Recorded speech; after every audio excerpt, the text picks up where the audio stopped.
Fala turma, na aula de hoje a gente vai continuar falando sobre futebol. Vamos falar um pouco sobre o crescimento do futebol como esporte. A partir da fundação da Football Association, FA, instituição que formulou as primeiras regras para a prática do futebol, o esporte passou a ter mais visibilidade. E a elaboração de campeonatos e partidas oficiais iniciou-se.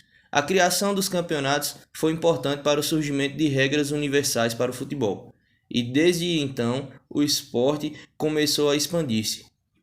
Ao longo da década de 70, o futebol começou a ser praticado pela classe trabalhadora inglesa, estimulada pelos donos de fábricas pela necessidade de jogadores para se formar equipes. Criação da Copa do Mundo. Em 1904, dirigentes da Bélgica, Dinamarca, Espanha, França, Holanda, Suécia e Suíça reuniram-se em Paris, na França, para fundar a Federação Internacional de Futebol, Federação Internacional das Associações de Futebol, a FIFA, órgão que comanda o futebol e é responsável por organizar competições de nível mundial. A entidade foi criada para suprir o desejo de um torneio de futebol entre os países. Após a criação, a Inglaterra foi a primeira a aderir à nova federação, seguida por Alemanha, Áustria, Itália e Hungria. Em seguida, os países de outros continentes aderiram à FIFA. Atualmente, a federação tem sua sede em Zurique, na Suíça. A primeira edição da Copa do Mundo de Futebol foi realizada pela organização em 1930, no Uruguai, e contou com a participação de 3 seleções da América e da Europa, o que influenciou ainda mais a expansão do futebol. Depois desse ano, a Copa do Mundo criou a tradição de ser disputada de 4 em 4 anos. Posteriormente, Itália e França sediaram o Mundial, que foi paralisado de 1942 a 1946, em consequência da Segunda Guerra Mundial.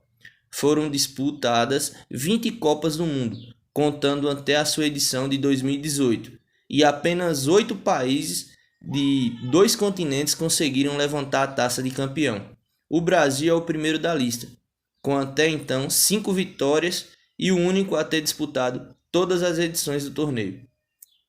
Futebol no Brasil. O futebol chegou ao Brasil em 1894.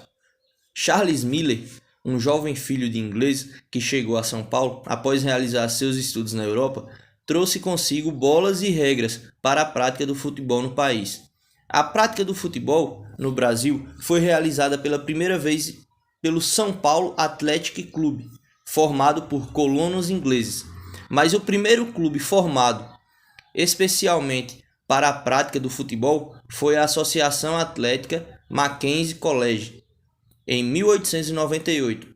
O crescimento do futebol no Brasil acabou fazendo com que o esporte mais praticado na época, o remo, viesse a ficar em segundo plano, chegando a ser quase esquecido pelos brasileiros. Posteriormente, com isso, algumas equipes de remo tornaram-se clubes de futebol, como Flamengo, Vasco da Gama, Botafogo, no Rio de Janeiro. A primeira equipe de futebol carioca foi o Fluminense Futebol Clube, fundado no ano de 1902. Também foi a primeira equipe a cobrar ingressos para uma partida de futebol no Brasil, realizada contra o Paulistano, quando aproximadamente 2.500 pessoas acompanharam o duelo. Esse jogo também foi marcado como o primeiro que teve o comparecimento de um chefe de Estado, o então presidente da República, Rodrigues Alves. Valeu, pessoal. A aula de hoje ficamos por aqui. Tchau e até a próxima.